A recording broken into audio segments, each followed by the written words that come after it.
Welcome to our unnamed podcast slash video.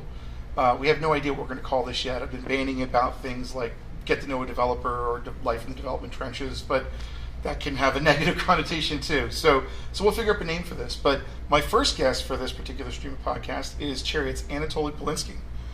And how you doing? That's our artificial hello since we just talked to each other 2 minutes ago. Anatoly is one of our architects, developers on projects at Chariot. How long have you been here? For 7 or 7.5 years. And one of the areas you focus a lot on is functional programming and Clojure, and we'll talk a lot about that. But I guess what we'll start out with is, what was your first way that you got into computers? So I was probably 9 or 10, and I'm from Ukraine, so in Ukraine, to own something like IBM compatible computer in 89 or 90 was not something that you can afford. Right. So there was this clones of the computer that used to be called ZX Spectrum. Oh yeah. So ZX Sinclair. It was done by Sinclair Research Ltd from London, and we I mean Soviets. We copied all the schematics and we kind of distributed it to low markets, and people just bought it and made the clones themselves. And so, but you had to be like an artist to make that clone because nothing worked. You had to calibrate it, and what I was. Fortunately, my father is such an artist, so he put it together for me. I helped him as much as I could. At 9, yeah. We were always in radio electronics, so I knew some things, but I didn't know others. And unfortunately, that computer should have had 64 kilobyte of operating system, but only had 16, so I couldn't play any games. But the basic was built in. So when I turned it on and I did print hello and I see hello on the TV, that was the moment. So BASIC was your first love because that was your first language.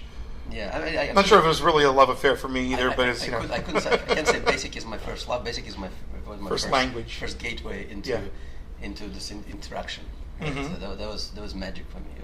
I just printed here on a physical thing. Look, it came out, and I hear it on the screen.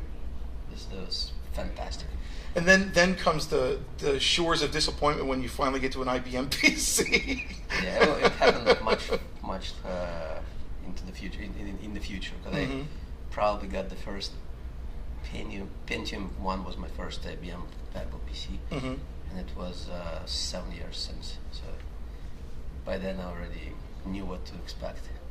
Okay. So as you're learning this stuff and you're learning how programming works a little bit by experimentation, scientific methods, so to speak, poke it with a sharp stick, what language do you really completely click with early on that made you think more like a developer, like a programmer?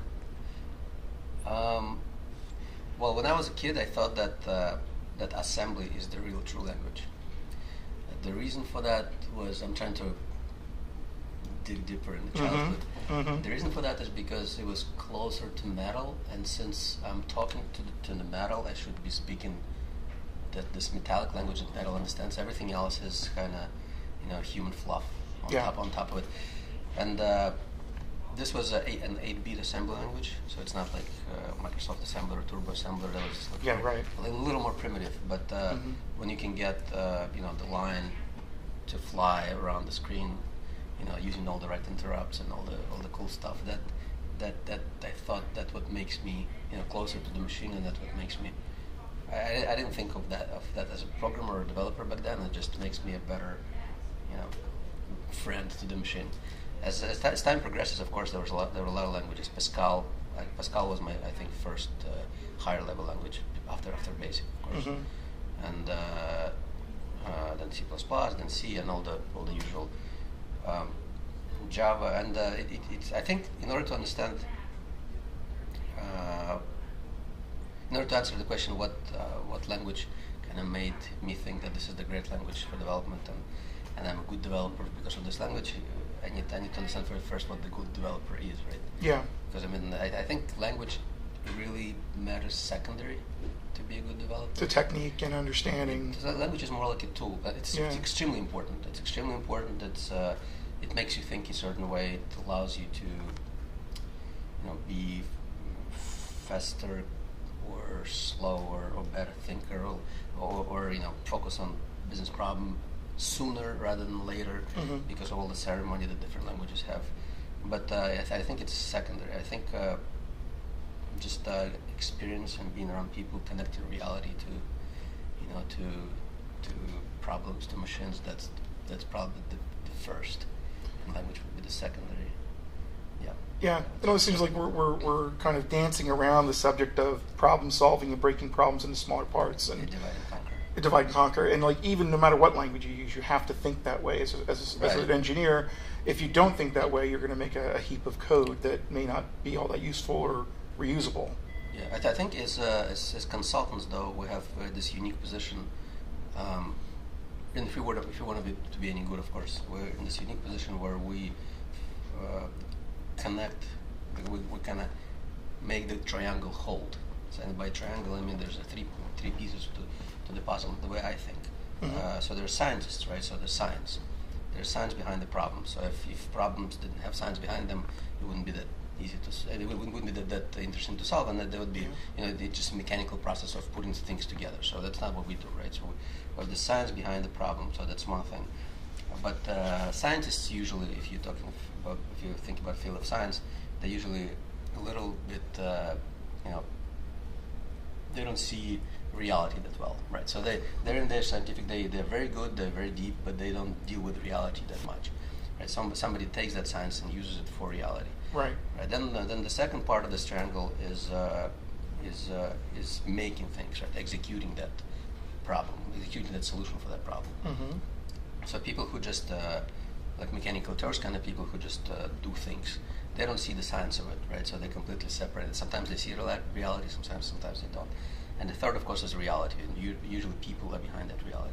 So we are in this unique position of kind of building those bridges between the three, and walking people over from one bridge to another, and to build that triangle. And triangle is very steady figure. I'm not sure what. Stable, maybe, stable, or something like that. Stable, yeah. Stable. Triangle is one of the most stable. It's funny that I think they had, was it Silicon Valley had the conjoined triangles of success joke, because everything is usually broken out into like these ratios between things or arrangements between 2 or 3 or 4 different things. And but I like the way that you kind of broke that apart. I didn't mean to be cliche. No, I know you weren't. It's just something that I feel like sure. Like this is what we do. I mean, and in order to be good at it, right? It's not enough to know some of science. It's not enough to, and we're never going to be exceptionally great at science because we're not scientists. Right. But it's not enough to know your programming language, for example, right. or your tools, and it's not enough to just know how to speak to 2 people or 3 people. It's that combination of everything, constant learning of all 3. It's interpreting, translating, communicating, being the bridge. Right, and of course executing. I'm not diminishing the part that we're sure. executing and making the solution possible. Well, you could be the best plumber in the world, and you can say, "I'm going to go build this thing," and if you don't know how to weld a pipe together, you're doomed, right? Yeah, exactly. Well, you don't know what it solves. It's absolutely critical, but the other parts are just as critical. It's a really good way of putting it. So, what do you think some of the problems today in software development you see over and over again that people keep, like, maybe not necessarily repeating mistakes, but resolving the same things that you could look at it in maybe a different way? I'm not sure that's a good question. Well, that's fine. I think it's not just problem. People are different in nature, right? So some people are short-tempered. Some people are like to think for too long. Some people approach problems jumping from place to place. Some people just sit and become one with the problem. And there are different approaches to do that. And I think if you're talking about mistakes, and maybe mistake isn't the right term, but maybe more some challenges you just keep dealing with over and over again in your role as a consultant that you think that maybe there's some sort of thing that we could bring to a higher level. So I just thought of one, so then maybe it'll grow to the second one and to the third one. Yeah. So it's usually most of people that I work with, they or I would say a lot of people that I work with, they programmers, the developers, they would trust a tool or a company or a framework or something that's already done, and that should solve the problem at hand. And usually that kind of results in problems of people solving the problem, but also people fighting that tool or framework or company approach, and they try to fit their solution in that framework or fit their solution in the problem. And a lot of time, like 20, 30, 40% is wasted on not just solving the problem or not just using this tool efficiently, but to marry the two, right? Whereas maybe there is a way to, as you mentioned before, to split it on smaller pieces or divide and conquer on the problem, and maybe certain pieces would fit the tool great, but it doesn't mean that if you're using this tool that you have to use it for all the pieces of the problem. It's not your hammer for everything you should be doing. Right, and it's not your umbrella as well. It's not you can't. Oh, that's a good way of putting it. Yeah, you can't just cover all these pieces with this one tool, framework, or solution, or whatever. Of course, there is also the pain of internal frameworks and internal tools that you have to use if you work for certain companies, especially if company is any large. Yeah. They will require you to use their blah blah framework, right? So that's like a plague, right? But there's always a people element, right? If you establish your credibility, early on, you can kind of break out of that loop and focus on break out those problems, and maybe prototype something quick, show that this is possible. Because it all ends up being are people ready to pay, for something for a change, right? Changes always hurt businesses. At least that's how people who pay money look at things. Right. It works right now. I don't want to break it. It gets to my revenue. I'm a middle manager or whatever, and pays my bills. I don't want to do anything about it. And there are of course people like that, or there are better managers, or great managers that would say that, okay, let me try to see what can I do better, and we are the people who are there to show that this is how you can do better. And this is why your solution will become a lot more flexible to change. This is why you can take on more work later, become even better manager or move up higher, not just because of the position, but because you actually have more work, because you can now afford to change it. Your system is so elastic that you can afford to change it frequently, And I don't mean the agile process. I just mean the flexible system that loves changing, right? That's built, that's composable. Well, and let's talk about that a little bit. So, one of the areas that you're really passionate about, I know you from at Chariot, that you're so strong with, is functional programming. Right. And so, tell me how, and whether it's Clojure or Lisp or whatever. I mean, you can do it in Scala. You can kind of barely do it in JavaScript. Right. But tell me a little bit about why functional matters and like what the change in thinking does for you when you're writing software. Right. So. It didn't happen overnight, of course. And I'm not saying that this programming A or the approach of programming A is better than the approach. Oh, sure. They're just different, and there's different way to think about things. But I was a big, and I still is a big Spring proponent, like in Java Spring. I know that it's not as popular as it used to be in Java, and but it's still pumping. There's still a lot of people use it, and there's some innovative things there, and they kind of understood that the world is moving. They kind of try to catch on to where the world is moving with the Reactor, with the Kotlin, and all that. But and of course, I'm not using Spring actively anymore because I'm doing I'm doing Clojure for most of my work. But when I did that, and I was pretty. I thought that I was pretty good at it, doing Java and Spring, and I thought about the problems differently, right? When I designed the problems, I would think of the problems in terms of nouns, right? So I would say, what is this piece called? What does this piece do? Does it talk to this piece? What is this piece called? What does this piece do? Okay, let's break it out into smaller pieces, and then nouns, verbing nouns, yeah. Yeah, so objects, methods to objects. Right, exactly. So they call for message passing, which is the method called invocations, right? And this is how you design a system. It's not wrong. It's just a way, right? So it worked perfectly. Later, as I started learning more programming languages or more different tools, or I figured that most of the work that we do is we take data from one place, we transform it, and we put it in another place. Whether that another place is a screen or a database or some different system, it doesn't matter. But that's the most of the bulk of the work. I mean, there's some more interesting problems than that, of course. But I mean, there's You're absolutely right. there's Yeah. machine learning, artificial intelligence, the different models you can build, whatever. But those models will still be doing what? They would be taking data from one place, transforming it. So the model is just interesting on the transformation part. That's what they want. Yeah, right. Right, but and then they're going to put it somewhere else, right? And then they're going to take the data, or neural nets. They do the same thing. They put the data from one. Neural nets is an interesting thing, right? So there's a lot of different steps in the same process. Yeah, right? but it's the same as you divide and conquer, right? So, Yep. but it's the same thing. You're taking data from one place and you put it in another place. So I thought that, but by learning more about functional programming in the beginning of 2000s, I think, or 2004, 5, 6, I figured that there are actually languages or the way to program in a way that you can focus on data first, not what, but not what components work in each What system, data. but what data and what's the shape of the data and how it flows. How do you build that pipeline to solve a particular problem?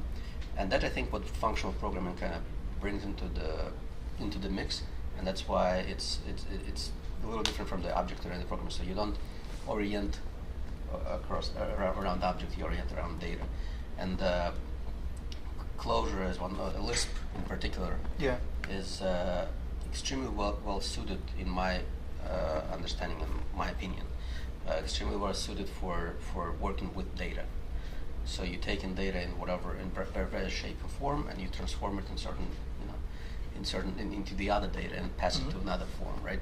And if you think about this pipeline that you do, those pipelines are just composable functions, right? So you take the data in one place, pass it to the first function, it does something with the data, that passes it to another function, and so forth. So that's basically kind of the meat of what we do. It kind of matched in my brain. It kind of, at least today, Yeah, right. It kind of matched in my brain, and I thought that let me try that, like do professionally, and that I think using Clojure for that was a great choice, and I'm glad that I found it as early as I found it. And you're not just doing Clojure,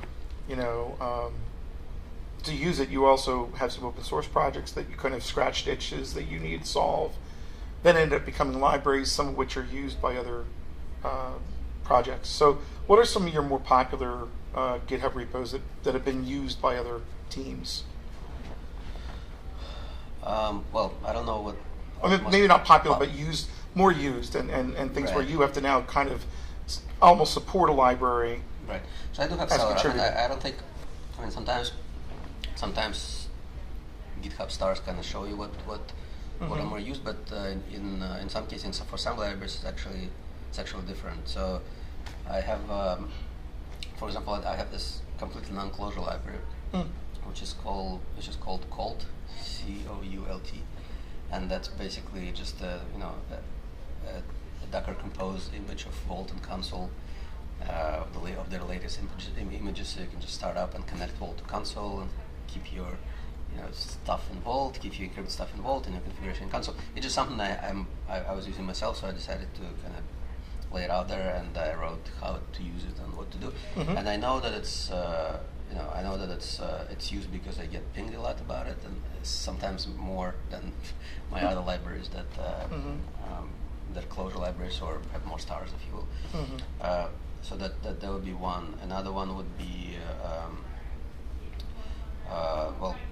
the one that seems to be most popular and most controversial in Clojure circles is called Mount, and that has to do with managing state.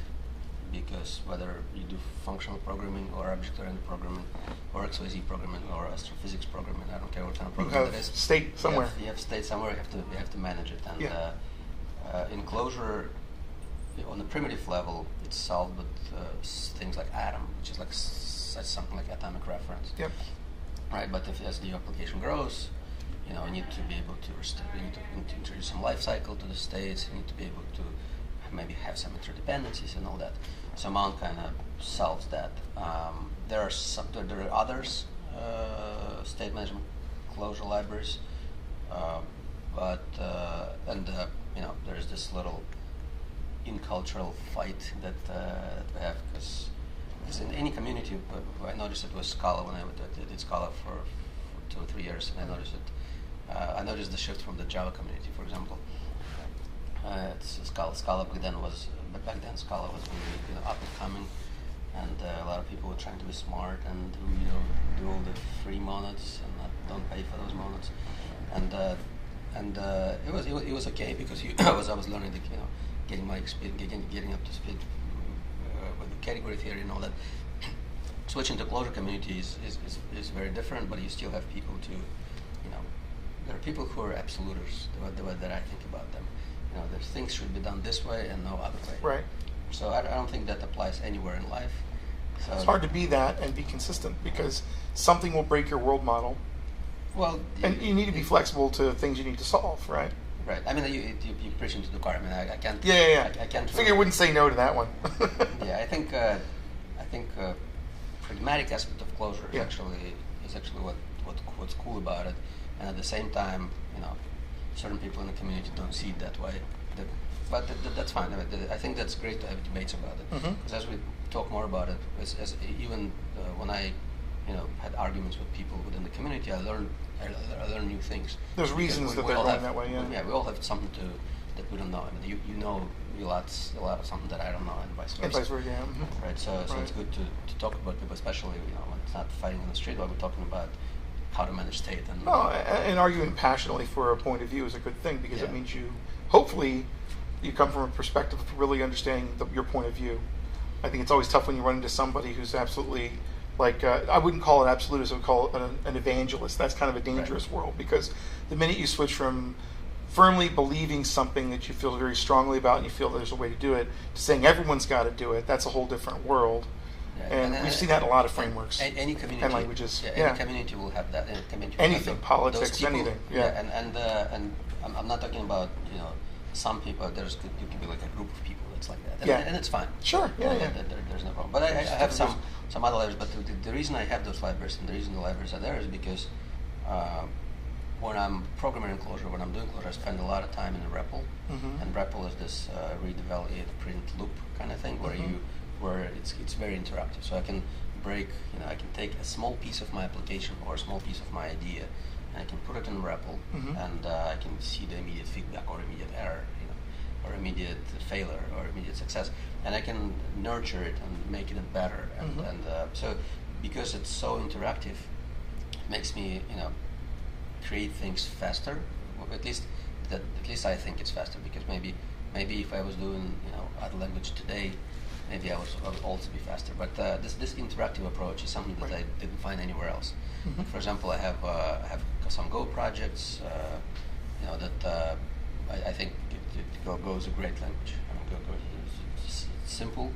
If you don't pick on the semantics of the word simple. It's very pragmatic and it's a great language, but it's not REPL driven. There are a couple of REPLs for Go as well, but it's just because the language is the way it is. It's not quite baked in. Yeah. It's not. You can't live in REPL. Right? You can maybe try something, and even trying something is not as easy, because Lisp is meant to be kind of fragmented and sent over to other systems. Like you take this little piece of that system and a function, right? Not just data, but functions are data. Right. But something that can do something, not just show you that this is what it is, and send it to the other system. And REPL kind of shows you that because you can quickly send and receive these small pieces of code. Right. Yeah. So I had a question about what your favorite developer tools is. Up at number one is the REPL, or at least way up there. Yeah, I think VI and REPL. Yeah, VI. It's on every single Linux machine or Mac you'll ever run into, and easy to install. Yeah, I'm not participating in those VI versus wars. Well, any good basic editor, right? Yeah. But I mean, the VI just once you configure it, modern like Atom is a good editor. Visual Studio editor is great, right? Visual Studio Code is great, but and I try them all, and sometimes I use some of that. Sometimes I do use IntelliJ for Java and Scala stuff because I think it's the best for Java and Scala. Maybe it's also great for Kotlin. I haven't looked at Kotlin very well. I tried a little bit, but I haven't. Also IntelliJ, but I don't know much about it to talk about. But currently I'm learning Rust, trying to make sense of lifetimes, my lifetimes and Rust lifetimes, trying to merge them together. If you merge them together, you're going to be a cyberpunk in language. It's a little scary. I also came around like a year ago. I came around this language called Zig, Z-I-G. Oh yeah. Yeah, I think it has a great potential. I think this is like really simple and very pragmatic. I don't know. I just have a intuitively. How do you make an adjective from intuitively? Yeah. No, but it's that's an adverb. Like I don't know. Intuit love. I guess love from intuition. I don't know. Oh yeah. You got me on this one. Yeah. Yeah. So I intuitively love it. Right. There you go. Yeah. Mm-hmm. Yeah. So it's I don't know why yet, and it's still in the making. I mean, it can do a lot already. Zig, huh? I'll have to check that one out. Yeah, that's great. So there are many languages, but I think languages are extremely great, but they're nothing. But they allow you to think, but it's still secondary to working with people, to connect the problems together, to connect reality, to put science in this and in all this. Languages is easier to get satisfactions from. Like than for example, you go to read about some mathematical theorems or even category theory or whatever. It's not that easy to get pleasure from. Right. It will get you'll get it later once you learn it. But from language, it's so interactive and it's so good and it's so easy to compare to other languages that it's easy to get satisfaction from. It's easy to pick up. And so in terms of things that you're paying attention to that aren't tech, I know that you play a little music, you play some guitar and things like that. What are the things outside of tech that you really enjoy doing? Well, my answer is going to be probably a little boring, but today, at this particular stage, is my kids. Nothing boring about that. They're never boring, are they? No, but it's just that stage. Yeah. They're little. Watch them grow. Watch them learn things. They're 6 and 9, so I can already discuss different theories with them. Oh, that's great. Discuss their theories. Their theories are a lot more fun than the ones you find on Wikipedia. That, and I'm trying to understand how to be a good parent. And I know we all do that. Most of people do that, but I'm sure that nobody knows how to do that, and we all always wing it. Yeah. But this is such a huge responsibility. Like if you screw up a software project, right, or you screw up some problem at hand and at work, it's one thing. But this life that depends on you. It looks at you with huge eyes, and it knows that you're going to do everything for them, and I don't want to fail them on that. As you mentioned, music. Yes, I do play guitar, and I also I started playing guitar when I was 14, and I played violin when I was little. But I never. I mean, at 5 or 6, I could read music. Now I can't. Right, so I just play guitar without notes. I just. But recently we started like a year ago. Me and my son we started taking piano lessons. Well, my son is taking piano lessons, and I'm learning with him. Cool. How to we have flashcards and everything, and we play piano together. So as a very beginner kind of. But I think music is probably, I don't know. It's so common to software developers. It seems that so many of us play. I think if you take like science, software development, other fields of people interest, I think music is just way above all them. I just feel it genuinely because. And I had the recent debate with one of my friends. He's a math professor. Like we were discussing, I mentioned that the language of mathematics, to my liking, and I'm not a mathematician, so I can be completely wrong on that. But since I know different programming languages and I understand somewhat how somebody can pick up a language or why language is useful, I feel that language is mathematics because it's forward compatible. It has to always to be forward compatible. Like if a great mathematician did something in the 16th century, mathematician today should be able to look at it and understand what it did. It's the same language, right? Absolutely. But also there's a lot more people that introduce novelty in this language with their own semantics and their own quirks, and you can't really change that. Yes, you can create new things in math. So to my understanding, language of mathematics and mathematicians would hate me for saying that, and that's fine. But it's my opinion that language of mathematics suffers from its complexity and from an inability to be rewritten, right? Because it always needs to be forward compatible, and that's why I think it's harder to pick up, math than to pick up something like music, which is a completely different beast, right? Yes, there may be 100 primitives that you need to learn, or just 100. But it's also so simple after that, and then just that it's very composable, right?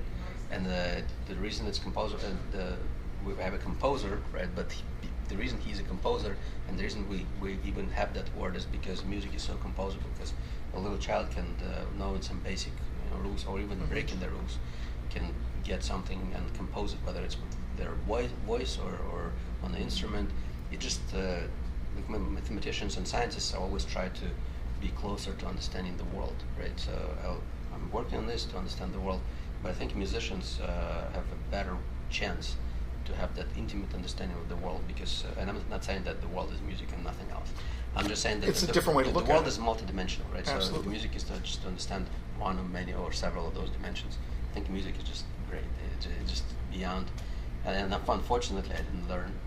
I didn't keep up my violin, and I didn't learn notes when I could. It's funny. I'm now playing, and this is just like lo-fi, but I was a drummer for years and years and years, and still play now and then.